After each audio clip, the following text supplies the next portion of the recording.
Brahmotsavam Telugu movie summary. Chanti Babu, a well-established paint business entrepreneur and well-respected persona in family and society, lives in Vijayawada with his wife Mahalakshmi and son Ganesh Babu, a friendly and charming bachelor who looks after his father's business. His younger daughter lives in London with her husband. Mahalakshmi's four stepbrothers run the business with Chanti Babu. Although their families live in different houses, they celebrate every occasion together. Peddabai, Mahalakshmi's eldest stepbrother, is envious about his brother-in-law's fame as his father lends Chanti Babu 400 rupees for his business establishment. Everyone confers the credit to Chanti Babu.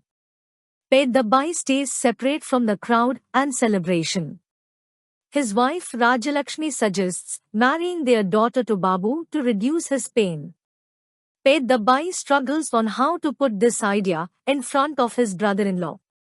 Chanti Babu learns of his intentions and decides to speak with Babu. Kashi Annapurna, a free-spirited NRI from Australia, arrives in India. Her father was a friend to Chanti Babu and drops her at their home.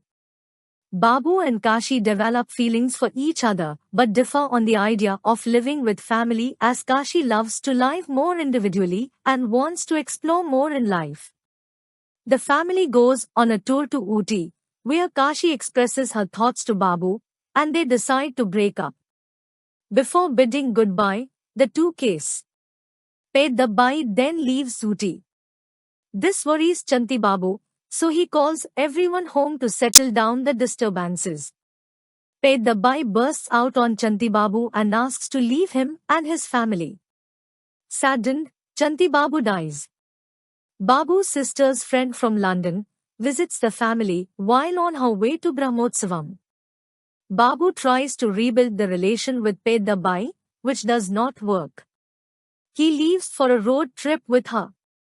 He meets, interacts, and shares experiences with his distant relatives of 7 generations. In the due course, Babu and his sister's friend get closer and meet Peddabai, who is now a big shot. Pranita is about to get hooked with a minister's son. Peddabai willingly does this to show off but wants Babu to be his son-in-law. Peddabai asks her to leave Babu for the sake of his daughter. Respecting his words, she leaves for Brahmotsavam, kissing Babu tearfully. Peddabai decides to go after the minister's son alliance. He holds a grand wedding and does not invite Babu and Mahalakshmi. In order to keep his father's pride, Babu and Mahalakshmi go to the marriage. Peddabai insults them. After a series of confrontations, he learns that Chanti Babu has left the whole property on his name, stating Peddabai was there in each and every moment of his life, in his good and bad times, and he is completely worth it. Peddabai cries kneel down in front of Babu and apologizes to him. Things return to normal, and the whole family goes to Brahmotsavam to talk to Babu's love interest about Babu and her wedding finally reunited in Brahmotsavam.